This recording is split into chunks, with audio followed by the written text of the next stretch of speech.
Welcome to a series of brief digressions on my favorite historical figures associated with archery, hence the title Marcin's Favorite Historical Figures. These are short, bite-sized tales about individuals from various eras and walks of life, spanning the spectrum of wealth and spirit alike. My little chats are not meant to be comprehensive biographical or historiographical studies. Instead, they are intended as signposts for those curious and seeking inspiration in your own explorations and research. So, if you have a few minutes to spare, I invite you to join me for a fireside-style chat in Winning Paths.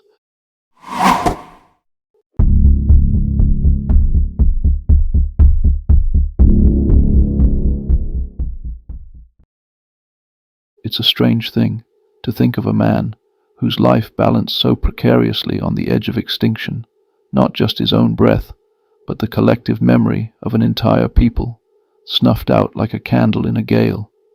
Yet, there he was, Ishi, the last of the Yahi, stepping out of the California wilderness in 1911, clutching the ghost of a culture in his hands.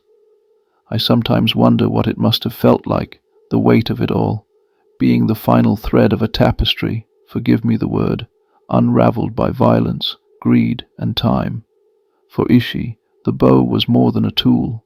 It was a lifeline, a means of survival, yes, but also something deeper, a thread tying him to a world that no longer existed. He came from a people who lived as much in the rhythm of the land as in their own skin, a rhythm shattered by the gold rush and its attendant horrors. The Yahi were a small band, a fragment of the Yana tribe, driven to the edge of existence by settlers who cared little for the lives they displaced. And so, Ishi's world shrank, a village destroyed, a family hunted, until he was alone, the last echo of a voice now silenced. When he emerged from the shadows of the past, gaunt and weary, it was not with bitterness but with the quiet dignity of a man who carried his people in his every gesture. And among the few things he brought with him from that vanishing world was the bow. Archery, for Ishi, was survival distilled into its purest form.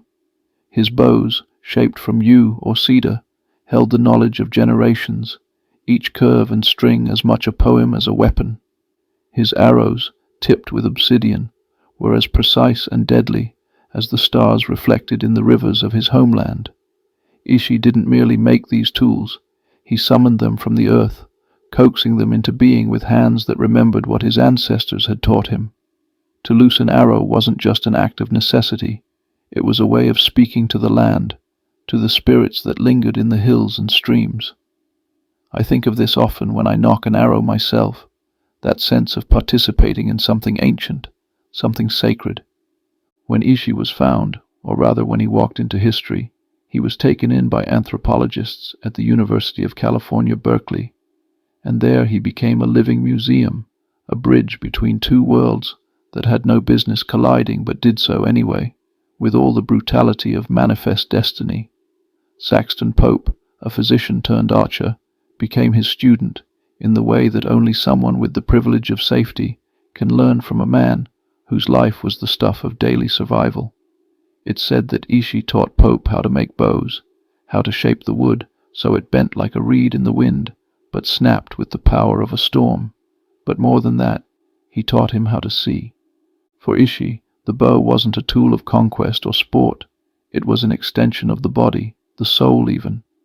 Pope observed this with a fascination that bordered on reverence, noting the fluidity of Ishi's movements, the way his hands spoke in gestures older than the stars.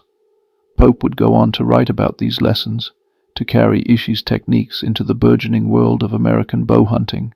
But there's a hollowness to it, isn't there? A kind of theft that even the best intentions cannot absolve. For every bow Pope crafted, there was the silence of Ishi's people behind it, a silence as loud as any war cry. I can't help but think of the contradictions, the fractures in this story that refuse to heal. There is beauty in the act of archery, in the way it forces you into a stillness so profound it feels like prayer. But for Ishi, that stillness was a necessity, not a choice. When he drew his bow in the wilderness, it was not for the satisfaction of a bullseye, but for the weight of meat in an empty stomach. And when he passed his knowledge to Pope, It wasn't an act of sharing, but of survival, teaching the invader how to preserve what the invader had destroyed. What must he have thought, Ishi, as he watched these men write about him, study him, marvel at him? Did he feel seen, or was it another kind of erasure, the kind that comes with being turned into a symbol? To be the last of anything is to carry a weight that no one else can fathom. Ishi bore that weight with a quiet grace, but grace doesn't erase pain, does it? There's a story Pope tells of a hunting trip with Ishi, where the latter loosed an arrow so perfect in its flight it seemed almost unearthly. The arrow struck its mark, not through calculation or aim, but through something deeper, something Pope could only describe as instinct. I imagine that moment, the twang of the string, the silence as the arrow flew, the impact that broke the stillness. For Ishi, it must have been muscle memory, a lifetime of necessity distilled into a single act. For Pope, it was a revelation, an entry into a world he could observe but never truly inhabit. And yet, Ishi's life was no idyllic tale of man and bow. It was steeped in loneliness, the kind that gnaws at the edges of existence. To carry the bow was to carry his people, to fight against the erasure that had claimed everything else. It was a way of remembering, a physical act that tethered him to a past slipping further from reach with every passing day. Archery, for Ishi, was a form of resistance, not in the sense of rebellion, but in the refusal to let go of what little remained. Ishi died in 1916, his body succumbing to tuberculosis, a disease brought to his people by those who claimed his land. His death was not just the loss of a man, but the final punctuation of a story that had spanned centuries. And yet, his legacy lingers, not in monuments or textbooks, but in the quiet act of drawing a bow. Every time I pull the string, I think of him, not as a figure frozen in history, but as a man who lived, who taught, who endured. There's a lesson in Ishi's story, one that feels as vital now as it did a century ago. In a world that measures success by targets hit and goals achieved, he reminds us of the importance of connection, not just to the tools we wield, but to the land, to history, to each other. His archery wasn't about precision, it was about presence, about the act of living fully in the tension between the draw and the release. And for me, as an archer and a lover of history, his story carries a weight that is hard to put into words. There is a kind of magic in the bow, a kind of alchemy that transforms wood and string into something almost alive. Ishi understood this in a way that few of us ever will. His bows were not just weapons, but extensions of his being, as much a part of him as his hands or his voice. I think often of the moments in his life that remain unwritten, the times he must have sat alone, shaping wood under the fading light of a sun that seemed to belong to someone else. What thoughts filled his mind as he strung his bow, as he fletched his arrows with feathers and sinew? Was it anger, grief, or something quieter, a determination to carry on, even as the world around him crumbled? Ishi's story isn't a lesson so much as a question, one that lingers long after the last arrow has been loosed.